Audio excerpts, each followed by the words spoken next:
Samajwadi party के नन्हे सिपाही और अखिलेश यादव के बेहद करीबी नौरतन लाल यादव हैं। नौरतन कैसे हो? बहुत अच्छा। चुनाव आ गया लोकसभा का, प्रचार प्रसार चल रहा है कि नहीं? अब आप जानिए। मैं क्यों जानूंगी भाई, प्रचार तुम करते हो, स्टार प्रचारक हो। पूछ रही तो आप जानिए। आप पूछ रहे तो आप जानिए। आपको नहीं पता प्रचार कर रहे हो कि नहीं? प्रचार तो हम करेंगे भाई। हाँ, मैं कैमरा से प्रचार करूँगा, क्षेत्र में नहीं। किससे करोगे? कैमरा से। कैमरा से, सोशल मीडिया से। हाँ जी। इलेक्शन कमीशन ने बैन लगा दिया इसलिए। अब वो सब क्या कर सकते हैं। अब मैं भारतीय जनता पार्टी से यही बोलूँगा कि जानिए ये बैन लगा सकते हैं। चलिए हम लोग तो मान लिए भैया। अच्छा, इलेक्शन कमीशन ने बैन क्यों लगाया ये बताओ पहले। बात सुन लिया करिए, तब आप बात सुन लिया करिए। सुनाइए। वो बोल दिया कि छोटे बच्चे प्रसाद नहीं करेंगे। हम लोग मान लिए, यहाँ नेताजी हैं, यहाँ भी नेताजी हैं, हम लोग मान लिए। तो जाइए गांव में जो जाते हैं नेता लोग, आज छोटे बच्चे तो बिल्ला देते हैं। मम्मी तो है ना कि भारतीय जनता पार्टी छोड़ देंगे। पहले चुनाव ऐसा देते हैं, पहले बिल्ला तो बंद करे तब हम तो बंद करेंगे। पहले बिल्ला देना बंद करवाना चाहिए। बंद करिए ना आप। जाए दे बेटा, दे देना मम्मी तो कि मेरा निशान है कमल। भारतीय जनता पार्टी बोलती है तो ये नहीं बंद करा पाएंगे, ये जान रहे हैं। आपके डर से ऐसा किया गया है क्योंकि देखिए अब पहले ऐसे नहीं था, इन्हीं के आने से ऐसा हुआ। ये नियम नया नियम निकला है, तो ये आपके आने की वजह से कहीं ऐसा तो नहीं कि भारतीय जनता पार्टी आपसे जी डर जी गई? पूरी तरह से। नेताजी क्या बोल रहे हैं? विपक्ष डर गया। इनके आने से वास्तव में पहले ऐसे नहीं था।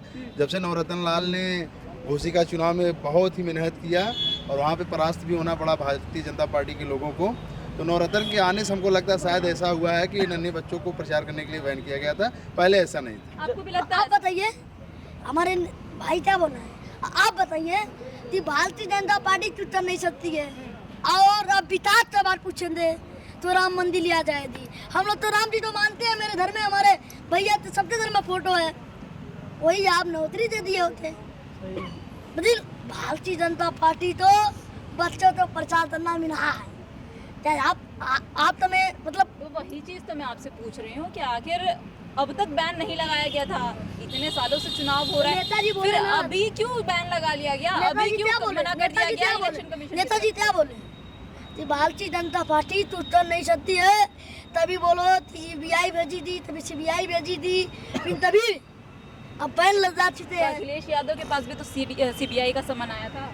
तो अखिलेश यादव जी नहीं गए। और बताइए, विपक्ष जितना मजबूत होता जाएगा ये भारतीय जनता पार्टी के लोग उतने जितना विपक्ष मजबूत होगा, ये भारतीय जनता पार्टी के लोग डरेंगे। क्योंकि इन्होंने, आप देखिए कागजों में ये बड़े बड़े विकास बताते हैं, कागजों में मैंने ये कर दिया वो कर दिया। आप धरातल पे कभी उतर के देखिए, आपको नज़ारा दिख जाएगा भारतीय जनता पार्टी। जहाँ रोजगार की बात आती है, जहाँ एक नौजवान एक छात्र अपनी बात रखता है पूरे दमदारी से, वहाँ ये भारतीय जनता पार्टी की सरकार युवाओं पर लाठी बरसाने का काम करती है। और हमारी बहन बेटियों का अगर आबरू लूटने का काम कोई किया है तो ये भारतीय जनता पार्टी की सरकार ने किया है। हमको बताइए, IT सेल में इनके लोग काम करने वाले बीजेपी के लोग दिन दहाड़े उस बहन के साथ दुष्कर्म किए। ये कहाँ का नया है? मणिपुर जल रहा है, उस पर कोई नहीं बात करता है। ये भारतीय जनता पार्टी तो कह रही है हमारी सरकार में महिलाएं सुरक्षित हैं। सुरक्षित है। आप रोजगार दे रहे हैं, कह रहे हैं 80 करोड़ लोगों को राशन दे रहे हैं। हमको ये डर लग रहा है लोकतंत्र का चौथा स्तंभ अब डगमगा सकता चलिए आप राशन से बात किया ना। हाँ, वो 5 किलो दे रहे हैं तो मैं आपको 50 किलो दूंगा। आप क्यों दोगे जिसको मिलना है? बात सुनिए, आप तो मैं 50 किलो दूंगा। आप तो जुगाड़ चल जाएगा तो बताइए। क्या चल जाएगा? आपका जुगाड़ा उसमें चल जाएगा गुजारा चल जाएगा तो बताइए आप। मैं 50 किलो दूंगा, दूना दूंगा। चलिए आप। 2 गुना नहीं होगा, 5 किलो का 50 किलो 2 गुना नहीं है। पता नहीं कई गुना बोलते आ रहा हूँ। आप बताइए, 5 किलो 5 ही दिन में नहीं आप हो पाएगा। जहाँ 10 परिवार होंगे वहाँ 5 किलो तक कहाँ जाएगा, पता नहीं है। देखिए, इस बार जो चुनाव होने वाला है इस संविधान को बचाने का, बाबा साहब भीमराव अम्बेडकर जी द्वारा जो PDA के लोगों को, जो 85% के लोगों को आरक्षण मिला हुआ है, उनके मान सम्मान का ये चुनाव है। और कहीं ना कहीं ये पूरी तरह से देखने को मिल रहा है, PDA के लोगों ने मन बनाया है इस बार इंडिया गठबंधन को जिताएंगे और भारतीय जनता पार्टी को हराने का काम करेंगे। क्योंकि है क्या? पिछड़ा दलित अल्पसंख्यक, कहने का मतलब पूरा 85%। तो ये जो मोदी जी हैं वो भारत के संविधान के साथ मंथन कर चुके हैं। वो कहीं ना कहीं हमारा जो बाबा साहब भीमराव अम्बेडकर जी जो हमें आपको संविधान में वोट का अधिकार दिए हैं, जो राष्ट्रपति जी का अधिकार है, वही एक गरीब का एक वोट का अधिकार है, वो अधिकार ख़त्म करने पे लगे हुए हैं। एक राजतंत्र लाना चाहते हैं, लेकिन हम समाजवादी पार्टी के लोग हैं, नेताजी के विचारों सिद्धांतों पे चलने वाले लोग हैं।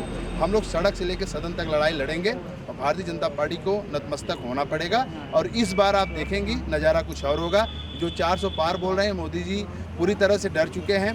पहला चुनाव इन्होंने 2014 में जो लड़ा था, महंगाई बेरोजगारी पे लड़े थे, तो पूरी तरह से विफल हो गए। दूसरा चुनाव इन्होंने पुलवामा अटैक करा के हमारे शहीदों के ऊपर, उनके लाशों के ऊपर राजनीति करके चुनाव जीते 19 वाला। 24 में राम मंदिर का खेला खेले, लेकिन उसमें चल नहीं पाया। तो मोदी जी के खेमा में पूरी भगदड़ी मच चुकी है। और इस बार जो भी हमारे साथी सुन रहे हैं, जो पिछड़े दलित अल्पसंख्यक के लोग हैं, जो माताएं बहनें जो पीड़ित हैं इस सरकार से, चाहे वो रोजगार के नाते हों, चाहे वो इतना ज़्यादा उत्पीड़न हो रहा है भारतीय जनता पार्टी के नेताओं के द्वारा, कार्यकर्ताओं के द्वारा, दिन दहाड़े मारपीट किया जा रहा है, उनके सजा में भी देखने को मिला है। सैफई में ऐसा क्या देखने को आपको मिल गया? ये देखिए भी जो सत्ता दर के, जो पहले सत्ता वालों से सवाल कीजिए। यही तो मीडिया की गलती है, जो सत्ता में उनकी औकात नहीं पड़ रही, वो सत्ता वालों से बात कर सके। मैं आपको बता दूं, हमारा जो देश चलता है 4 स्तंभों से चलता है, न्यायपालिका, कार्यपालिका, विधायिका, और एक जो होता है कि जनता की आवाज़। मीडिया तो बिक चुकी है, सभी जानते हैं पूरी तरह से।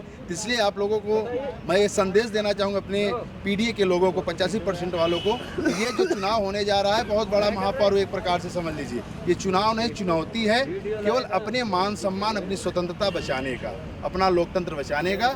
यही हम लोगों का मानना है कि इस बार पीडीए के लोगों ने, 85% के लोगों ने एकजुट होकर भारतीय जनता पार्टी को हराने का काम करेंगे। और इस बार इंडिया एनडीए को ही हराएगा, ये निश्चित हो चुका है। एक बार घोसी उपचुनाव में नवरत्न आपको देखा गया था, बहुत दमखम के साथ आप उतरे थे प्रचार प्रसार करने के लिए। लोकसभा चुनाव में भी ऐसे उतरेंगे क्या? अब देखिए, ऐसी बात है तो हम लोग धरना देंगे। इस बात के लिए भाई जो चुनाव आयोजन ने लगाया है, पहले सब रोड नहीं थी, चुनाव आयोग के इस नियम के लिए अब ये सब तो चल नहीं सकते हैं। आपसे डर गए ना ये लोग। अपनी बात एक छोटा लड़का नहीं रख सकता। आज बताइए, रबर पेंसिल पे टैक्स लगा गया है, ये पढ़ने लिखने में आज नौजवान क्या करे, अपनी बात नहीं उठाएगा। ये मैं कहता हूँ कि बेकार लीडरों की ना लीडरी देखी जाती, भूखमंगी, तंगी, गरीबी ना देखी जाती। हम इनके मंजिलें देखते हैं हसीन निगाहों से, इनको हमारी झोपड़ी ना देखी जाती। तो ये लोग तो कह रहे हैं ना कि चुनाव प्रचार प्रसार करने में बच्चों का पढ़ाई पे ध्यान नहीं लगता है, इसलिए प्रचार प्रसार पर रोका जा रहा है। पहले नहीं था, अब अच्छा पहले नहीं था। बताइए, अपनी आवाज सरकारी स्कूल में जाइए और बच्चे तो बोलते थी मैं पढ़ाता हूँ, और सरकारी स्कूल में बोलते थी सरकार पढ़ा रहा है, उसमें आप स्कूलों में और जब बच्चों भारतीय से जनता- आप सवाल पूछिए, उसका जवाब नहीं दे पाएंगे। मैं भारतीय जनता भारतीय जनता पार्टी का आपसे भी कोई तो अरुण रात कार्यक्रम- भर फोन करके सवाल जवाब करते हैं, पहाड़ा सुनने को कहते और हैं। मैं बोलता हूँ तो ये अपने माथे पेट से पढ़ लीजिए आया तो बताइए, जवाब आपके पास नहीं है। और नौकरी भाई है, देखिए, ये जो बच्चों वाली बात है, भारतीय जनता ये पार्टी क्या का है? ये जो भी नौकरी नहीं है तो कार्यक्रम, क्या है? हाँ? ये नौकरी नहीं है तो क्या है? नौकरी अभी आप बड़े लोग तो जाइए, सर चलती तो सर जवाब क्यों नहीं देते? हटा दें। सर जवाब नहीं देते हैं? क्यों नहीं देते? आप देखे हो जवाब? बड़े लोग से आप पूछिए।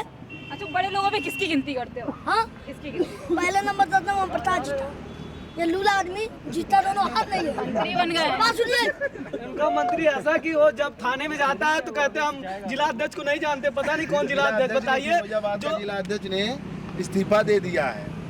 उन्होंने खुले मंच से कहा था, अगर आप पीला गमछा लेकर थानों पे जाओगे तो समझ जाएगा कि ओम प्रकाश राजभर का कार्यकर्ता आया है। दूसरे आपके दिन चेहरे में ओम दूसरे प्रकाश दिन- राजभर का चेहरा दिखेगा दरोगा जी। हाँ, ये उन्होंने बोला था। दूसरे दिन फिरोजाबाद में उनके जिला अध्यक्ष जी गए, अपनी नवाबी झारे, तो हमारे दरोगा जी जो दरोगा जी थे, उन्होंने उनको समझा दिया। तो जब ओम प्रकाश राजभर जी को पता चला तो अपने जिला अध्यक्ष को पहचानना भूल गए। और निर्णय क्या दरोगा जी को निकला? भी तो सस्पेंड करवा दिया। अरे कुछ भी हो, लेकिन तो उन्होंने किया ना कुछ कि भी हो, राजभरों के ऊपर जो लेकिन- सवाल खड़े लेकिन ये- करेगा। नहीं, लेकिन ये बात करिए, छोटी सी पार्टी है, ओम प्रकाश राजभर जी बिन पेदी के लोटा हैं। उनको ये समझना चाहिए, फिरोजाबाद के अपने जिला अध्यक्ष को जब वो नहीं पहचानते हैं तो काम कर जनता को क्या पहचानेंगे? क्या संदेश देना चाहते हैं? आखिरकार उस जिला अध्यक्ष ने पार्टी छोड़ दिया है। और रही बात जो बच्चों की बात की जाती है, हम लोग अपने यहाँ स्कूलों में देख रहे हैं, भारतीय जनता पार्टी का कोई भी कार्यक्रम लगता है, छोटा से लेकर बड़ा तक, तो छोटे छोटे बच्चों के स्कूलों में कार्यक्रम लगा दिया जाता है। उनके हाथों में कमल का झंडा जैसा कोई ऐसा वस्तु दे दिया जाता है कि कम से कम घर पे ले जाके टांग दे। ये कार्य तो भारतीय जनता पार्टी कर रही है। सरकारी कर्मचारियों से भीड़ इकट्ठा कराना, जनता को लेकर बीच में जाएं तो बात बने। लेकिन ये लोग पूरी तरह से जो सरकारी तंत्र है उसका दुरुपयोग कर रहे हैं, हर 100% है। अच्छा, देखो घोसी की बात कर रहे थे नवरत्न हम लोग। घोसी में आप पिछले बार बड़े दमखम से उतरे थे, लेकिन इस बार लोकसभा चुनाव आ गया है, ओम प्रकाश राजभर के बेटे अरविंद राजभर घोसी से चुनाव लड़ने वाले हैं, जाने वाले हो प्रचार प्रसार के लिए सपा के? अब देखिए वो तो लड़ रहे हैं, मतलब बहुत बुरे तरह से हारे हैं। कह रहे हैं हम जीत जाएंगे।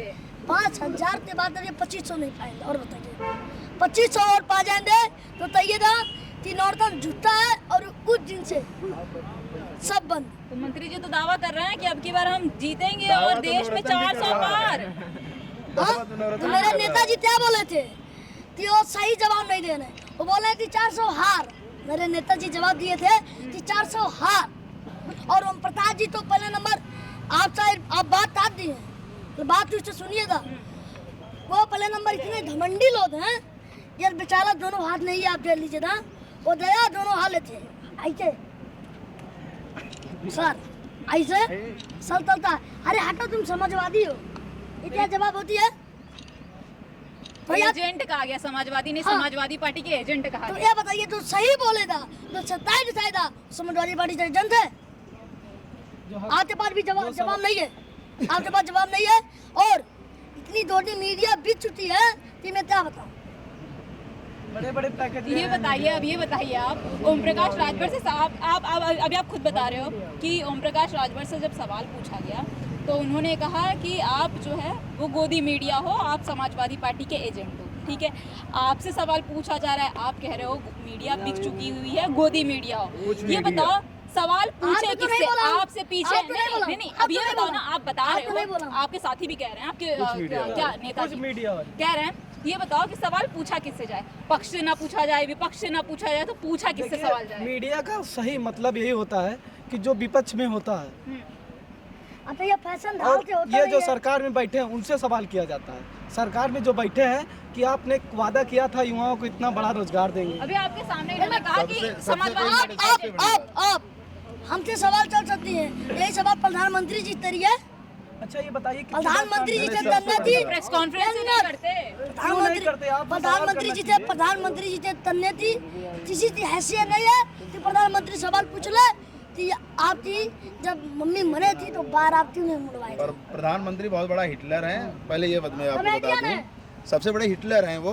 पहले बात ये समझ लीजिए, जो मीडिया का काम होता है पक्ष से सवाल किया जाता है, विपक्ष से नहीं किया जाता। यहाँ उल्टा सवाल किया जा रहा है। कोई भारतीय जनता पार्टी के नेताओं से क्यों नहीं पूछता कि रोजगार 2 करोड़ मिला कि नहीं मिला, महंगाई कम हुई कि नहीं हुई, सबके खाते में 15 लाख रुपए गया कि नहीं गया, किसानों को लागत का दोगुना मूल्य हुआ कि नहीं। ये किसी मीडिया वालों के अंदर नहीं ताकत है किसी मंत्री या उनके मुख्यमंत्री से पूछ सके। तो सवाल ये है कि जब अखिलेश जी की सरकार थी, कुछ भी होता था एक तरफ अखिलेश जी का फोटो लगा के प्रचार प्रसार किया जाता था, उनको केवल बदनाम करने का काम किया जाता था। चाहे उन्नाव की घटना देखिए, चाहे हाथरस की घटना देखिए, चाहे प्रतापगढ़, चाहे जौनपुर की, कोई ऐसा जिला नहीं है जहाँ पे लूटपाट, हत्या, बलात्कार का मामला डेली ना होता हो। तो कहने का मतलब है, तो मीडिया से क्या समझा जाए कि मीडिया क्यों नहीं सवाल कर रही है रोजगार के नाम पे, बेरोजगारी के नाम पे, महंगाई के नाम पे, जो इतना ज़्यादा भ्रष्टाचार हो रहा है। चाहे आज सरकारी अस्पतालों में चले जाइए, वहाँ का हालात देख लीजिए, चाहे आप किसी भी सरकारी संस्था में चले जाइए, वहाँ का हालात देख लीजिए, हर जगह घुसखोरी काम चल रहा है। ये सब सवाल क्यों नहीं किया जा रहा है? जो अखिलेश जी ने एम्बुलेंस दिया था 102, 108, सरकारी हॉस्पिटलों में जाएंगे आप सड़ रहे हैं। जो उन्होंने डायल 100 दिया था उसकी दशा देखिए, डीजल पेट्रोल नहीं है। तो जो भी जनता के लिए उन्होंने काम किया तो उस चीज़ें क्यों नहीं मीडिया के लोगों को प्रचार प्रसार करें, उसको क्यों नहीं दिखा रहे? नंबर बदल के, नाम बदल कर क्रेडिट तो भारतीय जनता पार्टी। बस यही मैं कह रहा हूँ ना कि जो प्रधानमंत्री, जो भारतीय जनता पार्टी का नीति है, जो उन्होंने एक जुमला वाला वर्ड दिया है, तो उस जुमला का नाम बदल के गारंटी कर दिए हैं। जो इन्होंने जुमला वाली बात बोली थी, जुमला उन्होंने गारंटी दे दिया है। हंसने वाली बात है, नाम बदलने से अगर विकास होता तो मैं अपना नाम नरेंद्र मोदी रख लूँ कि जाने मैं ही प्रधानमंत्री हो जाऊँ। तो केवल नाम बदलने का काम कर रहे हैं, लोगों को बलगराने का और आस्था से खेलने का काम किए हैं। जो इस बार मोदी जी ने राम मंदिर के प्राण प्रतिष्ठा का काम किया है, ये बताइए, मैं ब्राह्मण समाज के लोगों से पूछना चाहता हूँ, आज भी किसी के घर पूजा पाठ किया जाता है, ब्राह्मण समाज के लोग करते हैं। तो एक राम मंदिर, राम के अंदर प्राण प्रतिष्ठा कौन करेगा? ब्राह्मण समाज के लोग करेंगे। कोई बता दो उसमें ब्राह्मण गया हो। और देश का जो राष्ट्रपति होता है वो सर्वोपरि होता है, तो राष्ट्रपति जी को क्यों नहीं बुलाया गया है? कहने का मतलब सीधा सीधा है कि देश का प्रधानमंत्री दलितों, बैकवर्डों, पिछड़ों से जलता है, नफरत करता है, इसलिए वो अपने आप को केवल सर्वोपरि मानता है, जो पूरा सृष्टि का रचयिता हो। और मोदी जी बोलते हैं कि मैंने राम को लाया है। तो दुर्भाग्य हमारे देश का कैसा प्रधानमंत्री, झूठा प्रधानमंत्री बैठा हुआ है। बस यही कहना चाहेंगे। मोदी की गारंटी यात्रा निकल रही है। हाँ, मोदी जी की गारंटी इतना दीजिए ना, इतना दीजिए। ये अपने पहले घोषणा पत्र की गारंटी दें। इनका घोषणा पत्र आपने पढ़ा है? ये नंबर कमेडियन है बस। मैं अपने जानता हूँ घोषणा पत्र के कि मोदी जी ये दे गारंटी कमेडियन है। मोदी जी सब कमेडियन है और कमेडियन आ चुके हैं। और जैसे कौन? ओम प्रकाश जी आ चुके हैं और सबसे ज्यादा कोई कमेडियन है जो हर काम में अमरी लगाता है। क्या नाम है? अमित शाह कॉमेडी सब कमेडियन है भारतीय जनता पार्टी में, और ये पत्रकार भी कमेडियन हो चुके हैं। पत्रकार भी कॉमेडियन होते हैं। हाँ, सब तो अब की बार समाजवादी पार्टी और पीडीए कितने पार? पार हमेशा नहीं करते हैं। ये सब जिस्तो जो गंवार लोग हैं वो सब बोलते थे 400 पार। ये क्या भाषा होती है? भारतीय जनता पार्टी वाले भाषा गवार क्या हैं? होती है सब? भारतीय जनता पार्टी वाले क्या एनडीए वाले होती है? गवार है मतलब? हाँ, ये बताइए, फैशन धरने से नहीं हो जाता है, चश्मा लगाने से नहीं हो जाता है, ताम दिखाने से होता है। आप यहाँ तो हम तो बहुत सवाल पूछ रही हैं, ये जनता में सवाल क्यों नहीं पूछती हैं? जनता से सवाल पूछते ही ये हैं। जनता है। इनकी गिनती किसमें करते हो आप? ये यहाँ जो लोग खड़े हैं इनमें इनकी गिनती किसमें हम करते तो हो? नेताजी में करता हूँ। ये आप जाके नेता सरकार से सवाल कीजिए ना। आपका मेन मोटिव बोला नहीं कर पाएंगे सरकार। सवाल। आप सरकार नहीं, आप बताइए कहाँ एक ये भी सरकार से कॉन्फ्रेंस नहीं कर किए हैं पाएंगे। नरेंद्र मोदी कुछ जी? नहीं कर पाएंगे। हाँ, नरेंद्र मोदी जी आज तक और एक जो भी कैमरा चला रहे हैं, कैमरा जो चला रहे हैं, इनसे कहना चाहता हूँ हाँ। कि इधर देख के, अब उनसे कह रहे हो तो उधर देख कर। हाँ, कैमरा के कहना उनसे। कैमरा आप चला रहे हैं तो आपके जो बेटे होंगे, आप घर पे जाते हैं पापा लाइटासन ले आना, तू सामने वाला ले आना, और दुनिया पे जब तुम मिठाइया ला तो 250 120 मिठाई मिला था। तो बेटा ताश यही बात हूँ, स्टूल तो देती है आप, और कितना मेहनत करते हैं कैमरा लेते हैं, कितना मेहनत करते क्या हैं। चाहते हो, कैमरा चलाना छोड़ दें? कैमरा चलाना ना छोड़ दें। हाँ। सरकार से ये मांग करूंगा कि हमारे नेताजी ने लैपटॉप दिया तो मीडिया वाले हैं उनको कैमरा मिलना चाहिए, आपने मीडिया कहा वालों को कि कैमरा मिलना चाहिए। नेता कैमरा मिलना चाहिए, और जो मोबाइल से बनाते हैं, और आपको भी कैमरा मिलना चाहिए। मैं कैमरे का क्या करूंगी? हाँ, मैं कैमरे का क्या करूंगी? चाहिए ना। अच्छा, मिलना चाहिए। अच्छा, आप धनी आदमी हैं। अच्छा, ये बताओ, आप धनी आदमी हैं। पत्रकारों के लिए, आप धनी आदमी हैं। पत्रकार आप धनी आदमी हैं, आपको अरे नहीं भाई, चाहिए। सुन आप धनी आदमी अच्छा हैं। ठीक है, सुन लो, मैं कैमरामैन नहीं हूँ ना, तो मैं कैमरा, मुझे माइक मिलना चाहिए ना, कैमरा क्या करूंगी मैं? खैर, ये बताओ कि पत्रकारों के लिए आवाज उठाने वाले नवरत्न लाल यादव बनोगे आप? मोदी मीडिया के लिए नहीं लड़ूंगा, जो अच्छा, मोदी सच्चाई मीडिया के लिए नहीं जो सच्चाई लड़ेंगे उनके लिए जो लड़ूंगा। सच्चाई दिखाएगा। यही सच्चाई मतलब हमारे सिर्फ कैमरामैन दिखाते हैं। हाँ, हमारे सिर्फ कैमरामैन दिखाते कैमरा मैंने आप नहीं हैं। मैं नहीं दिखाती, कैमरामैन दिखाते सवाल हैं। आप नहीं वही पूछती ना, वो तो दिखाएंगे ही, लेकिन आप लोग सही सवाल तो नहीं नहीं पूछ पाती पूछती। हैं। अच्छा, तो ये बताओ कैसे सवाल चाहते हो? हाँ, कैसे सवाल चाहते सवाल ये चाहता हूँ कि आप एक मिनट, आप ये नहीं पूछेंगे कि जो पेपर लदी हुआ थी हुआ, ये सवाल नहीं पूछेंगे। Paper leak? हाँ, बताइए, जिला अधिकारी ज्ञापन लेने से मना कर देता है। आपके पास जवाब नहीं है, मैं जान रहा हूँ। पेपर लीक पे मोदी योगी जी जीती हुई तो, हैं। अरे पेपर लीक पे योगी जी तो कह दिए ना कि 6 महीने के अंदर पेपर लीक वालों का पेपर ये- होगा ये वापस से बताइए। यूपी एक बात बताइए, जो अपने घर के किराया भरा लद्दाख लखनऊ कहीं भी आएंगे, बाहर जाएंगे, हाँ, तो बार बार आएंगे। सरकार गाड़ी भेजे, बस भेजे, जो पढ़ने वाले हैं उनको बस मिलना चाहिए।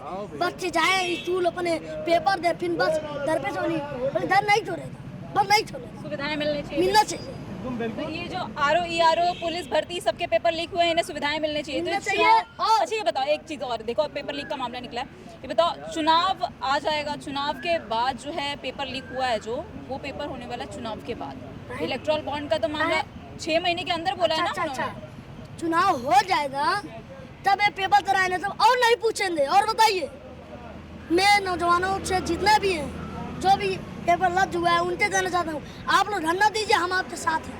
तो वो तो धरना दे रहे थे, पुलिस वाले लाठी चार्ज कर रहे थे। हाँ, पुलिस वाले लाठी चार्ज वही लाठी छोड़ दे, तब उन लोग तो सही नहीं थी, वही लाठी छोड़ दे, वही उन लोग तो जिदा होता तो सही होता। और शिक्षक भर्ती वाले 6800 वाले आप गए तो थे मिलने के लिए, 6800 वाले धरना प्रदर्शन कर रहे हैं, 2 साल से कर रहे हैं। और बताऊं, अब तो ये सब लाठी क्यों चलती है भैया, ये आप बताइए। आप बताइए क्यों? आप सवाल पूछ सकती है, सवाल पूछ सकती है, जवाब नहीं दे सकती आप। मेरा काम सवाल पूछना है ना, जवाब देना नहीं है। क्या बोलो, कैमरे वाले सही हैं, आप नहीं सही हैं, आप तो बीती हुई हैं। जवाब देना मेरा काम नहीं है ना, मेरा काम सवाल पूछना है। सवाल पूछना है और सवाल नहीं जानी तो सवाल पूछना है। हाँ? सवाल तो जानना चाहिए, जो सवाल आप पूछ रहे सवाल हैं, मैं जान रही हूँ तभी तो जानना चाहिए। क्या सवाल मैं जान रही हूँ क्या तभी- जानती हैं बताइए? सवाल मैं जानी को तो आप पूछ क्या रही हूँ। जानती हैं बताइए? आप ही तो बोले कि जानती लाठीचार्ज क्या क्यों है? किया गया, अब क्यों किया गया ये तो आप ही बता सकते हैं ना कि क्यों किया गया। मैं तो नहीं बोला ये बात, पहले आप बोली हैं। देखिए भैया लोधानी, इनके पास कोई जवाब नहीं है। थ्री पे ये सोचेंगे कि तहे जमन बतिया बोली और उल्टा सीधा बोली चलाएं। तो हम तो इना कहनी है कि तू उल्टा सीधा बोला हम चलाए। तो मैं ये बोल रहा हूँ आपसे कि सवाल जो आप पूछ रही हैं, सवाल तो जवाब भी चाहिए आपको। अरे तो सवाल भी मेरा रहेगा, जवाब भी मेरा रहेगा, ये कौन सी पत्रकारिता है भाई? यही वाली पत्रकारिता चाहते हो क्या? ना ना ना, ये वाला हम ना चाहते हैं। यही चाहते हो कि सवाल भी हमारा मेरा जवाब कहने का मतलब ये है कि आप कहीं सरकार से सवाल नहीं पूछती। वही बार बार हम कह रहे हैं सरकार से मीडिया क्यों नहीं पूछता कि आपने जो रोजगार का वादा किया था, महंगाई कम करने का वादा किया था, आय दोगुनी करने का वादा किया था, वो कहे नहीं पूछती। हम पागल हैं क्या? एजुकेशन के नाम पे 6-6 महीना करते करते 5 साल बिता देते हैं। 6-6 महीना करते करते 5 साल बिता दिया, फिर 5 साल बिता देंगे। जब आएंगे नहीं तो बिताएंगे। उस आदमी से पूछिए जाके, उस किसान से जो अपना बेटा पढ़ाने के लिए ये वीडियो आप बड़े बड़े कॉलेज में भेज रहा है, वो कैसे फीस जमा करता है। अब की एजुकेशन की फीस देखिए, 2-2 लाख, 3-3 लाख, 5-5 लाख कहाँ से लेकर आएगा वो किसान आदमी? वो भेज रहा है, आपने बताया कि वो किसी तरह पैसा जमा करके अपना शहर से, गांव से निकल के बाहर जाता है पेपर देने, फिर वो लीक हो जाता है, फिर कहते हैं 6 महीने बाद होगा। अब ये बताइए, जो आदमी, जो किसान अपना बेटा वहाँ से पढ़ा के भेज रहा है एजुकेशन के लिए नाम पे, तो बताइए क्या है? कहा तो जा रहा है ना कि गलत जो है युवा कि आकर के धरना दे रहे हैं वो राजनीति कर रहे हैं, युवा लाल टोपी लगा के प्रचार कर रहे हैं। युवा के धरना दे रहे हैं, उसका भी देखिए। अगर युवा अपना हक मांगना शुरू कर दे तो राजनीति हो गया। कहा तो यही जा रहा है नहीं, सत्ता अगर युवा, मैं आपसे पूछ रहा हूँ, अगर युवा अपना हक मांगना शुरू कर दे तो ये राजनीति हो गया। ओम प्रकाश राजभर तो यही बोले, उनसे जब सवाल पूछा गया, सवाल यही पूछा गया तो वो बोले कि अरे उतलाता खाया लाए, वो बोले कि उतलाता खाया लाए था, वो कुल टोपी लाल टोपी लगा के प्रचार कर रहे हैं। भारतीय जनता पार्टी के लोग क्या चाहते हैं? हम लोग अशिक्षित रहे। कोई भी मीडिया वाला गांव के अंदर नहीं जाता है, वो खाली शहर में घूम लेगा। हम जाते हैं, हैं? हम जाते हैं, कौन से गांव में गए? हम हर गांव में जाते हैं। नाम बताइए, बाराबंकी का कोई हर एक गाँव गांव में में नाम बताइए, जाते हैं तो नाम बताइए आप। क्यों नहीं बोला था? नाम बताइए आप, नाम बताइए, दूसरा नाम बताइए। आजमगढ़ में कवर कर चुकी हूँ, आजमगढ़ किस गांव में? किस गांव में? मैं आजमगढ़ की रहने वाली हूँ और आजमगढ़ कवर कर किस गांव में कवर किए हैं? गांव का नाम बता। आजमगढ़ से विधानसभा में कर चुकी हूँ। हाँ, विधानसभा ने गांव का नाम पूछा। नाम नहीं है, विधानसभा में विधानसभा में नाम नहीं है, नाम नहीं है, नाम नहीं है, नाम नहीं है। चलो अभी तुम कल ही चलो। आप अच्छा, रोजगारी महंगाई किसानों पे कोई बात की है? कोई बात कर रही हैं? बेरोजगारी सबसे ज्यादा बीजेपी सरकार में हुई है, किसानों पे अत्याचार सबसे ज्यादा बीजेपी सरकार में हुई है, महिलाओं पे अपहरण दुष्कर्म सबसे ज्यादा बीजेपी सरकार में हुई है, पेपर सबसे ज्यादा बीजेपी सरकार में लीक हुई है। कोई काम किए हैं आप? उसके पे एक भी मुद्दा की बात किए हैं आप? गैंगस्टर माफियाओं की मदद की जा रही है, गैंगस्टर माफियाओं की मदद की जा रही है। ऐसे गैंगस्टर लोग माफियाओं तो कह रहे हैं ना कि अपराध कम कर रहे हैं, अपराध कम कर रोजगार रहे दे रहे हैं, राशन फ्री में दे रहे हैं। आसाराम जनता पार्टी वाले, एनडीए वाले तो कह रहे हैं। आसाराम बापू से भी बड़े अपराधियों की मदद कर रहा है प्रशासन, जो सन 95 में फर्जी मृत्यु प्रमाण से मुकदमे बंद कराकर 95 के बाद में पतियों की हत्या कर रहे हैं, संपत्ति के साथ बीवी बच्चे भी लूट रहे हैं। 20 बार जानलेवा हमले मुझ पर हो चुके हैं, सारी संपत्ति बीवी बच्चे लूट लिए मेरे। काफी पतियों की हत्या राज बनकर रह गई है फिरोजाबाद में। जगह जगह भटकता फिर रहा हूँ, कहीं कोई सुनवाई नहीं। 20 बार से जानलेवा हमले हो गए मुझ पर। पुलिस कहती है कार्रवाई की आवश्यकता नहीं है, कहीं भी प्रार्थना पत्र दे दो, कोई सुनवाई नहीं। क्या करूँ, आत्महत्या कर लूँ मैं? क्या नाम है? प्रचार कर रहे हो समाजवादी पार्टी? बच्चों को मना किया गया है चुनाव आयोग की तरफ से, कभी प्रचार कर रहे हो? कहाँ के रहने वाले? बहराइच से? बहराइच से। बुरा हाल हो रहा है क्यों सरकार में, इसका जवाब नहीं। समाजवादी पार्टी का गमछा पहन के पढ़ने की उम्र है, प्रचार क्यों कर रहे हो भाई? क्योंकि अन्याय हो रहा गरीबों के साथ। क्या है? तो देखिए, मायावती जी की सरकार में 3 प्रार्थना पत्र देने पर प्लॉट मेरे को वापस मिल गया था। इसमें 20 बार जानलेवा हमले मुझ पर हो गए मेरी संपत्ति के लिए। जान बचाए भटकता फिर रहा हूँ, 12 लाख इलाज में खर्च हो गए। पुलिस और गैंगस्टर मिलकर वारदातों को अंजाम दे रहे हैं। कहाँ के रहने वाले हैं? फिरोजाबाद के रहने वाले हरिओम बाथम मेरा नाम है। काफ़ी दफ़ा पुलिस के लिए कार्रवाई करने के लिए आदेश हो गए, लेकिन पुलिस माफियाओं की मदद कर रही है। तो क्यों आपके ऊपर जानलेवा हमले किए जा रहे हैं? वो मेरी संपत्ति के साथ बीवी बच्चे भी लूट लिए, मेरे बीवी बच्चों के साथ अय्याशी कर रहे हैं, सेक्स रैकेट में काम करवा रहे हैं, प्रशासन उनको सपोर्ट कर रहा है, कोई सुनवाई ही नहीं है।